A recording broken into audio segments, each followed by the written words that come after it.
Hi hello welcome to అనిస్ట్రాస్ kitchen. ఎలా ఉన్నారు అందరూ? నేనైతే చాలా బాగున్నా. హోప్ మీరందరూ కూడా బాగున్నారనుకుంటున్నా. ఇవి పాల ముంజలండి. ఎంతమందికి ఇష్టం? నాకైతే బూర్ల కన్నా ఇవే ఇష్టం, ఎందుకో తెలీదు.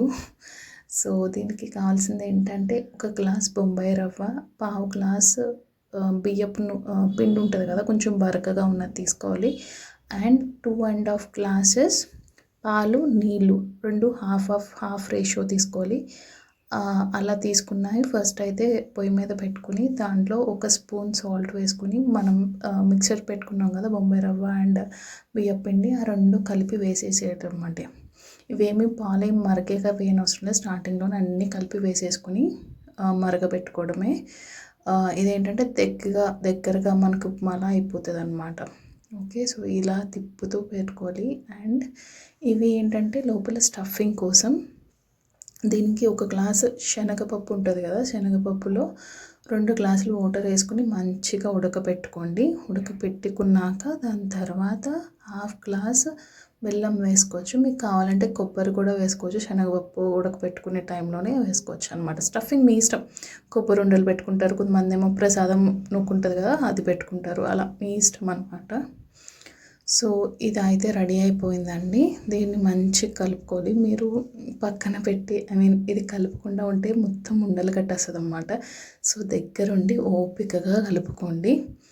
అండ్ బాగా ఎక్కువసేపు ఉంచేయద్దు. ఇప్పుడు చూసారా, ఈ కన్సిస్టెన్సీలో మీరైతే దింపేసుకోవచ్చు.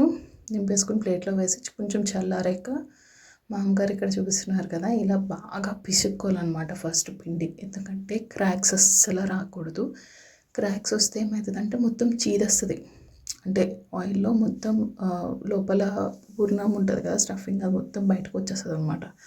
సో అందుకని ఫస్ట్ అయితే బాగా పిసుక్కొని ఇలా అప్పడంలా చేసుకుని చూసారా, కింద నుంచి పిండి లాగుతూ రావాలన్నమాట. అప్పుడు ఏంటంటే మొత్తం బాల్ కింద రెడీ అవుద్ది. దాని అవుటర్ పోర్షన్ కూడా ఈక్వల్గా ఉంటుంది అనమాట. సో చూసారా, అంటే వీడియోలో చూపించిన విధంగా చేసుకుని అండ్ ఇలా తిప్పుతున్నారు కదా, అలా అంటే ఏంటంటే క్రాక్స్ ఏమైనా ఉంటే మొత్తం అంతా పోతుంది. మీకు ఏమైనా కొంచెం డ్రై అయిపోతున్నట్టు అనిపిస్తే కొద్దిగా ఆయిల్ రాసుకోండి. చూసారంటే అలా రెడీ అయిపోయిన బాల్స్ ఇలా వేడి నూనెలో వేసుకోవాలి.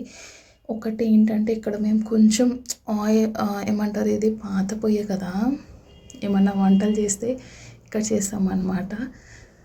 లోపలంతా ఆయిల్ అయిపోద్ది కదా, సో అందుకని చెప్పి ఇలా చేస్తాము. ఇది పాత పొయ్యే వల్ల మాకు మంట సరిగ్గా సరిపోలేదన్నమాట, అందుకని చాలా టైం పట్టేసింది. మీరు మాత్రం దీన్ని అస్సలు లో ఫ్లేమ్లో వేయించొద్దు, మీడియం టు హై ఫ్లేమ్లో అడ్జస్ట్ చేసుకుని వేయించుకోండి. సో దట్ అప్పుడు ఏంటంటే మంట స్లో ఉన్న క్రాక్స్ వచ్చేస్తాయి అన్నమాట, ఇలా ఆయిల్లోకి వచ్చేస్తాయి. సో అందుకని చెప్పి ఓపిక్గా వేయించుకోండి.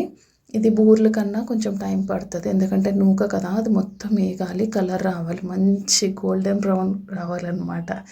సో చూసారంటే ఇంకొకటి ఏంటంటే వేసిన వెంటనే కదపొద్దండి, అవి స్లోగా వేగాలన్నమాట. ఓకే, ఇలా అయితే ఏగిపోయిన దాన్ని పక్కన తీసి తినేయడమే. ఎలా ఉంది? నచ్చిందా?